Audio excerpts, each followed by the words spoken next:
ভারতের রাজধানী দিল্লিতে মেডিকেল কলেজে ভর্তি পরীক্ষায় অনিয়মের অভিযোগ এবং কেন্দ্রীয় শিক্ষামন্ত্রী ধর্মেন্দ্র প্রধানের পদত্যাগের দাবিতে বিক্ষোভকে কেন্দ্র করে উত্তেজনা ছড়িয়ে পড়েছে। ২০ জুলাই সংসদের বর্ষাকালীন অধিবেশনের প্রথম দিনে ঘোষিত চলো সংসদ কর্মসূচিতে অংশ নিতে হাজারো বিক্ষোভকারী যন্তর মন্তরে জড়ো হলে তাদের ছত্রভঙ্গ করতে টিয়ার গ্যাস নিক্ষেপ ও লাঠিচার্জ করে দিল্লি পুলিশ।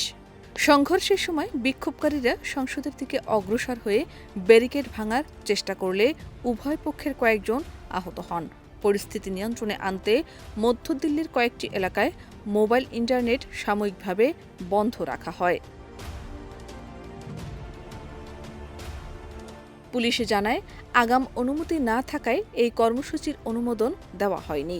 পাশাপাশি যন্তর মন্তরের নির্ধারিত স্থান ছাড়া অন্য কোথাও বিক্ষোভ মিছিল, সমাবেশ বা ৫ জনের বেশি মানুষের জমায়েত নিষিদ্ধ করা হয়েছে। নিষেধাজ্ঞা অমান্যকারীদের বিরুদ্ধে আইনগত ব্যবস্থা নেওয়ারও সতর্কবার্তা দেওয়া হয়েছে।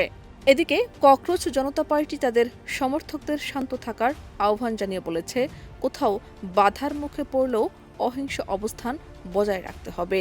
নিরাপত্তাজনিত কারণে রাজীব চৌক, জনপথ, প্যাটেল চৌক, সেন্ট্রাল সেক্রেটারিয়েট ও সেবাতীর্থ এই ৫টি মেট্রো স্টেশন সাময়িকভাবে বন্ধ করে দেওয়া হয়। এতে শত শত যাত্রী দুর্ভোগে পড়েন এবং বিকল্প পথে যাতায়াত করতে বাধ্য হন। আন্দোলনের নেতৃত্ব দেওয়া অভিজিৎ দীপ ও অনশনরত অধিকার কর্মী সোনম অংচুক শিক্ষা ব্যবস্থায় সংস্কার এবং প্রশ্ন ফাঁসের অভিযোগের নিরপেক্ষ তদন্তের দাবি পুনর্ব্যক্ত করেছেন। শাহনাজ পারভীন, দেশ রূপান্তর।